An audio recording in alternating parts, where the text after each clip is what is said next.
Praise the Lord. Hallelujah. आज का विषय है मसीही लग्जरी लाइफ में एक खतरा है। आइए प्रियो, हम प्रार्थना करें। पवित्र सेनाओं के हो परमेश्वर, तेरा धन्यवाद करते हैं सुंदर समय के लिए जो आपने हमारे जीवन में एक बार फिर से अवसर दिया कि हम आपके समीप बैठे पिता, आपके वचनों को सुने, सीखे, समझे और आत्मिक जगत में आगे बढ़ने पाए। आपने ये कृपा दिया पिता, आपको हृदय गहराई से धन्यवाद देते हैं। पवित्र आत्मा, आप ही हमारे टीचर, आप ही हमारे सिखाने वाले हैं। वचन की भेद, वचन की प्रकाश को और परिश्रास को बुझने की समझ, बुद्धि, ज्ञान की आत्मा से परिपूर्ण कर। बोलने वाला हम नहीं परंतु तू हम में होकर बातें कर प्रभु। तेरी आवाज को हम सब सुनने पाए, कृपा दे। सारी महिमा आपको दे दो यीशु मसीह के नाम में, आमीन। मसीही लग्जरी लाइफ में एक खतरा है। मेरे प्रियो, हम जब मसीह में चलते समय में हमें सब कुछ चाहिए होता है और सब कुछ की इच्छा करके जब हम आगे बढ़ते हैं और हमारी हर एक आवश्यकताएं पूरी होती हैं, लेकिन हमारे जीवन में एक खतरा बना रहता है। वो खतरा क्या है? उस खतरे को हम बाइबल के अनुसार देखेंगे कि कैसे वो खतरा हमारे लिए कितनी बड़ी मुसीबत खड़ी करती है और हमें मसीही दौड़ में हमें और हमारे बच्चों, हमारे परिवार में वो क्या नुकसान पहुंचाता है, उसके बारे में हम अच्छे से सीखेंगे। तो आप प्रार्थना के साथ बैठे, परमेश्वर आपकी सहायता और मदद करे वचन को अच्छे से सीखने और समझने के लिए। आइए हम शुरू करते हैं। आप निकालिए मेरे साथ उत्पत्ति की किताब, उसके पहले वचन से पढ़ते हैं। तब अब्राहम अपनी पत्नी और अपनी सारी संपत्ति लेकर लूत को भी संग लिए हुए मिस्र को छोड़कर कनान में दक्षिण देश में आया।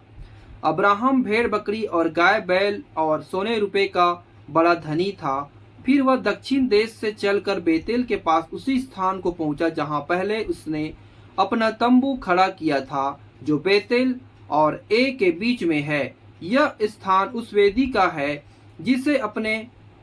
जिसे उसने पहले बनाई थी। और वहां अब्राहम ने फिर यहोवा से प्रार्थना की। लूत के पास भी, जो अब्राहम के साथ चलता था, भेड़ बकरी, गाय बैल और तंबू थे। इसलिए उस देश में उन दोनों के लिए पर्याप्त स्थान न था कि वे इकट्ठे रहे, क्योंकि उनके पास बहुत धन था, इसलिए वे इकट्ठे न रह सके। अब्राहम और लूत की, हालेलुया। मेरे प्रियो, ये जो वचन मैं पढ़ रहा हूं उत्पत्ति की किताब से है। परमेश्वर ने अब्राहम को ऊर देश से लेकर आया, तो उसके साथ साथ उसके भाई लोग भी आए थे और उसके भतीजे, बाकी लोग तो हरान में रह गए, लेकिन अब्राहम के साथ लूत साथ में चला था। हालेलुया। परमेश्वर ने वायदा दिया था कि तुम मेरे पीछे चल, और अब्राहम तंबू में ही जीवन यापन करता था, इतनी धन संपत्ति होने के बाद भी। हालेलुया। और लूत भी उसके साथ में था और तंबू में ही दोनों अलग अलग साथ में रहा करते थे। हालेलुया। उस अचानक उनके बीच में मेरे प्रियो उनकी इतनी धन संपत्ति हो गई। प्रभु ने उनको इतनी धन संपत्ति दिया कि धन संपत्ति के वजह से उनको अलग होना पड़ा। आइए हम आगे बढ़ते हैं। अब्राहम और लूत की 7वें वचन के, अब्राहम और लूत की भेड़ बकरी और गाय बैल के चरवाहों में झगड़ा हुआ। उस समय कनानी और परिज्जी लोग उस देश में रहते थे। तब अब्राहम लूत से कहने लगा, मेरे और तेरे बीच और मेरे और तेरे चरवाहों के बीच में झगड़ा ना होने पाए, क्योंकि हम लोग भाई बंधु हैं। क्या सारा देश तेरे सामने नहीं? इसलिए मुझसे अलग हो जा। यदि तू बाईं ओर जाए तो मैं दाहिनी ओर जाऊंगा, और यदि तू दाहिनी ओर जाए तो मैं बाईं ओर जाऊंगा। तब लूत ने आंख उठाकर यरदन नदी के पास वाली सारी तराई को देखा कि सब सींची हुई है। जब तक यहोवा ने सदोम और अमोरा को नष्ट न किया, तब तक सोअर के मार्ग तक वह तराई यहोवा की वाटिका और मिस्र देश के समान उपजाऊ थी। इसलिए लूत अपने लिए यरदन की सारी तराई को चुन के पूर्व की ओर चला और वे एक दूसरे से अलग हो गए। अब्राहम कनान देश में रहा, पर लूत उस तराई के नगरों में रहने लगा और अपना तंबू सदोम के निकट खड़ा किया। सदोम के लोग यहोवा के लेखे में बड़े दुष्ट और पापी थे। हालेलुया। यहाँ पास मेरे प्रियो हमें ये जानने को मिलता है कि कैसे चले तो दोनों थे, लेकिन एक ने क्या किया, उनके आपस में बीच में पहले झगड़ा हुआ संपत्ति के कारण। संपत्ति मीन्स पूंजी, पैसा। हालेलुया। धन उनके बीच में, उनके जो साथ साथ चलते थे उनको धन अलग कर दिया। हालेलुया। मेरे प्रियो धन की आप ताकत देखें, आप दोनों के प्यार को कैसे उस धन ने अलग कर दिया। हालेलुया। और कैसे लूत ने अपने लिए एक मनचाहा तराई अदन की वाटिका के जैसे फलवंत सिंचाई हुई जैसे को अपने लिए पसंद किया। हालेलुया। और प्रियो उसी कनान देश में ही रहा और तंबू में ही रहा। आगे हम देखते हैं कि 18वां अध्याय मत्ती का, उसके पहले वचन से। एक दिन ऐसा हुआ कि जब परमेश्वर का दूत अब्राहम के घर में आया। अब्राहम ममरे के बांज वृक्षों के बीच कड़ी धूप के समय तंबू के द्वार पर बैठा हुआ था। तब अब्राहम ने उसे दर्शन दिया। उसने आंख उठाकर दृष्टि की तो क्या देखा कि 3 पुरुष उसके सामने खड़े हैं। जब उसने उन्हें देखा तब उसने भेंट करने के लिए तंबू के द्वार से दौड़ा और भूमि पर गिरकर दंडवत की और कहने लगा, हे प्रभु, यदि मुझ पर तेरी अनुग्रह की दृष्टि है तो मैं विनती करता हूँ कि अपने दास के पास से चले ना जा। मैं थोड़ा सा जल लाता हूँ और आप अपने पांव धोकर इस वृक्ष के नीचे विश्राम करें। हालेलुया। मेरे प्रियो परमेश्वर का दूत आता है अब्राहम के पास। हालेलुया। और हम आगे देखते हैं 19 का 1 और 2। शाम को वे 2 दूत सदोम के पास आए और लूत सदोम के फाटक के पास बैठा था। उनको देखकर वह उनसे भेंट करने के लिए उठा और मुंह के बल गिरकर झुककर दंडवत कर कहा, हे मेरे प्रभुओं, अपने दास के घर में पधारिए और रात भर विश्राम कीजिए और अपने पांव धोइए, फिर भोर को उठकर अपने मार्ग पर जाइए। उन्होंने कहा, नहीं, हम चौक ही में रात बिताएंगे। मेरे प्रियो आप देखिए,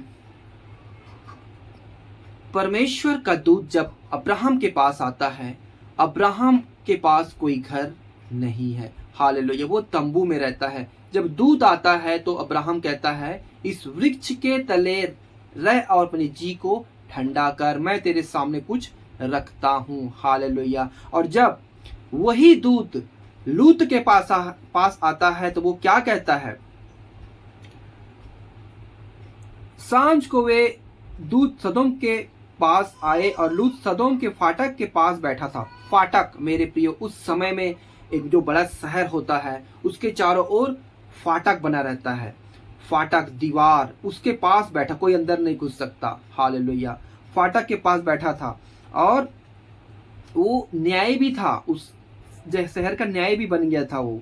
और क्या क्या कहता है, हे मेरे प्रभुओं, अपने दास के घर पधारिए। घर भी बना लिया था वो। हालेलुया।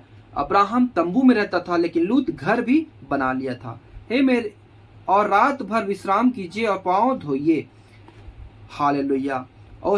और दूतों ने कहा, उन्होंने कहा, हम चौक ही में रात बिताएंगे। मेरे प्रियो उस शहर में चौक भी था, तो दूतों ने कहा, हम चौक में रात बिताएंगे, आपके घर नहीं जाएंगे। लेकिन उन्होंने जिद करके अपने घर में ले गया और उनके घर में वो गए और दूत ने उन्हें सब कुछ खाया पिया। और आगे हम देखते हैं कि मेरे प्रियो अब्राहम परमेश्वर के वचन के अनुसार उनकी आज्ञा को पालन कर कर याद कर कर रखते हुए तंबू में निवास किया। मेरे प्रियो और लूत अपनी सुइच्छा से, मेरे प्रियो धन संपत्ति को ज्यादा देखते हुए, सुख विलास को ज्यादा चाहते हुए, उसने क्या किया, अपने उस तराई को चुना और वहां एक शहर में बस गया। लेकिन वो शहर परमेश्वर के लेखे क्या था? दुष्ट था। वो शहर क्या है? सदोम और अमोरा। मेरे प्रियो, और जब परमेश्वर ने उसे नष्ट करना चाहा तब आगे क्या हुआ मैं आपको बताता हूँ। 19 से उसके 23 से 26। लूत ने सोअर के निकट पहुंचते ही सूर्य पृथ्वी पर उदय हुआ। लूत के यहोवा ने अपनी ओर से सदोम और अमोरा पर आकाश से गंधक और आग बरसाई और उन नगरों को और उस संपूर्ण तराई को और नगरों के सब निवासियों को भूमि की सारी उपज समेत नष्ट किया। लूत की पत्नी ने जो उसके पीछे थी दृष्टि फेर के पीछे की ओर देखा और वह नमक का खंभा बन गई। हालेलुया। मेरे प्रियो, इस कहानी से हमें क्या शिक्षा मिलती है? आप ध्यान से सुने। परमेश्वर ने परदेसी किनारे जीवन बिताने के लिए अब्राहम से कहा था। लूत भी था साथ में। लूत ने भी इन सब बातों को जानता होगा, क्योंकि अब्राहम उनको कोई बात छिपाई नहीं थी, क्योंकि वो उसका भतीजा था। हालेलुया। मेरे प्रियो, लूत ने अपने हिसाब से लग्जरियस लाइफ को चुना और वो कैसे सदोम की अमोरा में जाकर बस गया, जहां तराई था, जहां भयंकर हर चीज, उसके भेड़ बकरी के खाने पीने के लिए सब कुछ था। हालेलुया। लेकिन अब्राहम बस तंबू में ही निवास किया। मेरे प्रियो, दोनों के पास बराबर संपत्तियां बहुत थी, लेकिन उसने तंबू में निवास किया। और उनका अंत क्या होता है आप देखिए। मेरे प्रियो, जब परमेश्वर ने सदोम और अमोरा को नाश करने के लिए दूत भेजे, तब वो सब बाहर निकले उसको सदोम और अमोरा से। मेरे प्रियो, पीछे लौटते समय उसकी दूत ने कहा था तुम पीछे मुड़ के ना देखना, लेकिन लूत की पत्नी ने क्या किया? लौट कर देखी और क्या हुआ? नमक का खंभा बन गया। आपको ये घटना आपको अच्छी रीति से मालूम है, लेकिन इसका गहराई मैं आपको बताना चाहता हूँ।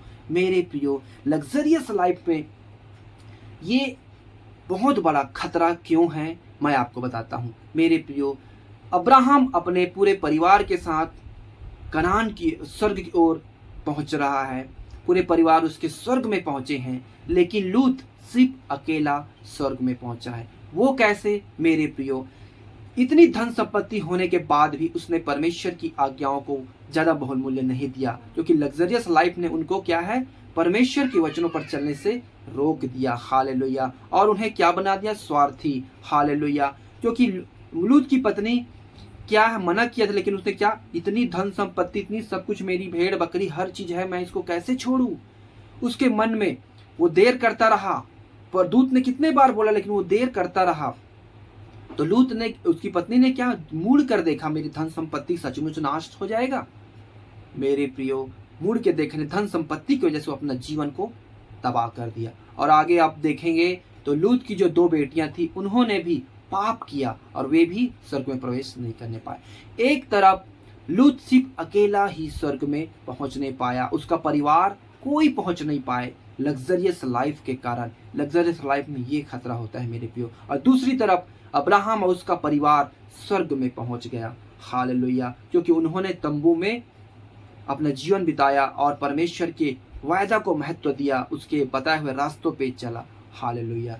इस कहानी से मेरे प्रिय भाई बहनों ये शिक्षा मिलती है कि लग्जरियस लाइफ भले आप जिए, लेकिन उसमें ये खतरा है। अपने बाल बच्चों को आप क्या करें? सख्त बनाएं, कठोर बनाएं। हम क्या सोचते हैं मेरे प्रियो? हमने इतना दुख झेला है, हम नहीं चाहते कि हमारा बच्चा दुख को झेले। मेरे प्रियो, ऐसा करके आप क्या है? उसके लिए आप विपत्ति खड़ा कर रहे हैं, उसके लिए आप नुकसान पहुंचा रहे हैं। हमें सख्त बनना है मेरे प्रियो। हर एक परिस्थिति में हमें जय पाने के योग्य बनना है। आप अगर बचपन से अपने बाल बच्चों को ऐसी खड़ी शिक्षा और सख्त जीवन की ओर आप उसको प्रेरित नहीं करेंगे, तो एक आने वाले समय में वो आलसी हो जाएंगे, आपके ही सिरदर्दी का कारण हो जाएंगे। बुढ़ापे में आपके ही जीवन को बहुत तकलीफ होगा। अगर अभी से आप अपने बच्चों को ध्यान देते हैं मेरे प्रियो, उस लग्जरियस लाइफ आप दे रहे हैं, लेकिन आप उसके लिए बहुत खतरा मुसीबत खड़ा कर रहे हैं। आप उन्हें हर एक परिस्थिति में चलने के योग्य बनाएं। भले ही आपके पास धन संपत्ति क्यों ना हो, प्रभु ने आपको दिया है, आशीषित किया है, लेकिन सबसे ज्यादा परमेश्वर की उस वायदा को महत्व देने के लिए आप शिक्षा दीजिए। हालेलुया। मेरे प्रियो, एक वचन मैं आपके सामने पढ़ना चाहता हूँ, उसके बाद हम प्रार्थना करेंगे। आप मेरे साथ निकालिए मत्ती रचित सुसमाचार उसके 7 अध्याय 13 और 14। सकेत फाटक से प्रवेश करो, क्योंकि चौड़ा है वह फाटक और सरल है वह मार्ग जो विनाश को पहुंचाता है, और बहुत से हैं जो उससे प्रवेश करते हैं। क्योंकि सकेत है वह फाटक और कठिन है वह मार्ग जो जीवन को पहुंचाता है, और थोड़े हैं जो उसे पाते हैं। हालेलुया। सकेत फाटक मेरे प्रियो हमें कठिनाइयों से होकर जाना है, उसको दर्शाता है। चौरस फाटक हमें सुख आनंद खुशी उसको दर्शाता है। लेकिन उस रास्ते में मेरे प्रियो कितना बड़ा खतरा है, अभी आपने सीख लिया। इसलिए मेरे प्रियो आप कौन सा रास्ता चुनते हैं ये आपके ऊपर निर्भर करता है। एक तरफ लूत अकेले स्वर्ग में पहुंचता, उसका परिवार कोई उसके साथ नहीं है, और दूसरी तरफ अब्राहम और पूरा परिवार उसके साथ स्वर्ग में है। हालेलुया। एक वचन मैं और आपके सामने पढ़ता हूं, मत्ती 6:24। कोई मनुष्य दो स्वामी की सेवा नहीं कर सकता, क्योंकि वह एक से बैर और दूसरे से प्रेम रखेगा, या एक से मिला रहेगा और दूसरे को तुच्छ जानेगा। तुम परमेश्वर और धन दोनों की सेवा नहीं कर सकते। हालेलुया। आपको समझ में आया प्रियो? ये मैं अपनी ओर से कुछ भी नहीं कहा, जो परमेश्वर का वचन है सत्य सत्य मैं आपके सामने खोल कर बताया हूँ। प्रभु इस वचन के द्वारा आप सब भाई बहनों की बुद्धि को खोले, ताकि आगे को आप अपने जीवन में चौकसी करके अपने आत्मिक जीवन में भली भांति समझ कर आगे बढ़ने पाए, और परमेश्वर की उस मसीह यीशु के गुप्त आमद में तैयार पाए जाएं। प्रभु आप सब भाई बहनों को आशीष दे। आइए हम प्रार्थना करें। प्रियो पवित्र सेनाओं के हो परमेश्वर, जो वचन हमने सीखा समझा उसके द्वारा पिता आपकी महिमा आपकी स्तुति होने पाए। एक एक वचन हमारे हृदय के पट्टिया में लिख, हर एक भाई बहन जो इस वचन को सुने समझे हैं उनके जीवन में काम कर पिता। इनके हे पिता खुदावन बाप उन्हें समझ बुद्धि ज्ञान दे, ताकि इस भेद को समझने पाए प्रभु, जो आपने हमें दृष्टांत के रूप में रखा है पिता परमेश्वर, कि कैसे पिता परमेश्वर आपने लूत और अब्राहम के जीवन के बारे में आपने हमें बताया, जो हमें शिक्षा देता है पिता, जो स्वर्ग की छाया मेरे पिता उसने आपको सिखाया। इसलिए धन्यवाद करते हैं। सारी महिमा आपको दुआ यीशु मसीह के पवित्र नाम से मांगते हैं, आमीन। सभी भाई बहनों को जय मसीह।